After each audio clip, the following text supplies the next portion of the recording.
last time I was the funny one and Sydney was the serious one. So it's actually my turn to be just a little bit serious.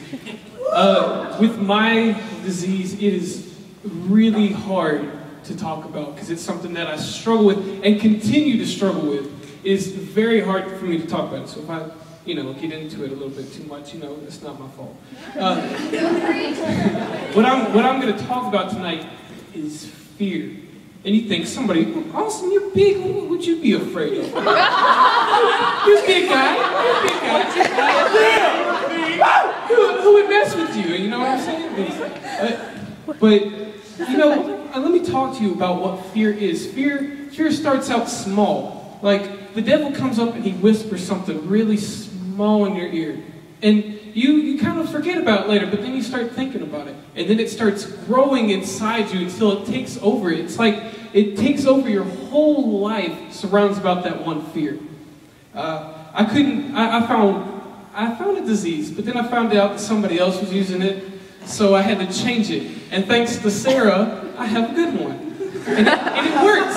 It works. It works. Keep me out of this. It's called RMSF. I'll give $5 to whoever can guess it, what that is. RMSF. Rocky Mountain Salt. No, I saw that. Rocky Mountain Salt. Rocky Mountain Spotted Fever. I know that's kind of real weird. The webpage has a hillbilly that dances around and it's like, ugh, and then a tombstone pops up. It's kind of funny.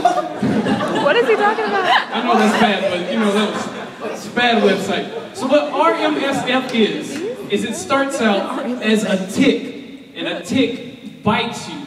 And then from that infection, it grows. The things that happen from it are 102 fever, real specific. If it's 103, it's not Rocky Mountain Spotted Fever. It's something else. Don't know what it is. I lied about not being funny. I'm sorry. Bad liar. The other things are, you get the chills. What I don't get is because you have a fever and then you get chills. So. And then you get a severe headache, muscle aches, nausea, vomiting. And I'm about to blow your mind. I'm about to compare fear to this. All right, ready?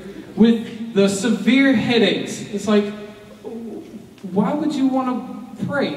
It's like you have a headache. You've been through a hard time. Muscle aches. You don't feel like worshiping. Fear cripples you. I promise. It's hard stuff. Nausea and vomiting. You don't want to say nothing nice. You're afraid for yourself. Why would you say something nice? You just all over people with your words and what you say.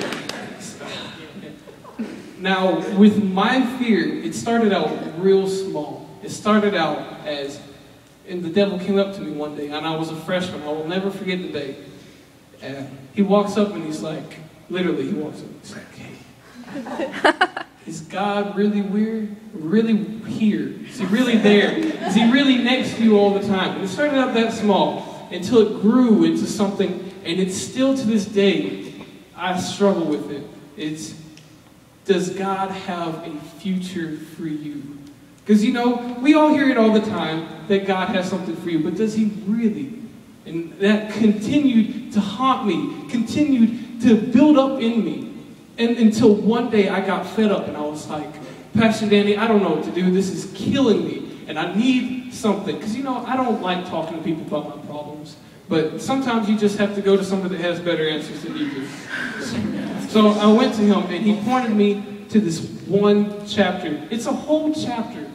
And I promise you, God does not give you something to deal with, let the devil have his weapons, and then not give you something to fight it. That's right. So with fear, the devil has fear, but you have faith. Faith totally destroys fear. Yeah, that's good. He gave you a whole chapter in the Bible. It's Hebrews chapter 11. I can quote verses.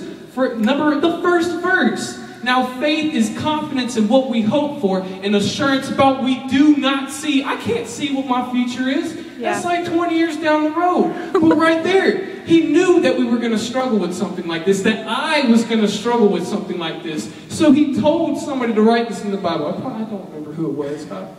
I feel real bad now because I thought it was... but I hope you feel what I'm saying. And then through the whole chapter of the Bible, it's like, by faith, Abel gave an offering to God. Even though, he didn't know he was going to get anything out of it. And he got blessed because of that. By faith, Abraham sacrificed his son. He didn't know that God was going to come in and stop him right before. So he had faith. Through the whole Bible, it names people. And then at the end, it's like, I don't have time to tell you about Gideon, who killed all the Philistines with the little pitchfork thing above. Ox goad, that's what it's called. And then, try not to be funny. And then the last verse, it got me when I read this. It said, since God has planned something better for us, so that only together with us would they be made perfect. We try to fill ourselves. With this fear, I tried to fill myself. Freshman year, I had about 4 or 5 girlfriends, and I just filled myself with this thing because I wasn't sure. I wasn't sure about my future. I told everybody that I wanted to go play football for the NFL, go play for the Patriots, or whatever it would take a little white boy that can jump, And that's what my life was for a whole year. And I was afraid.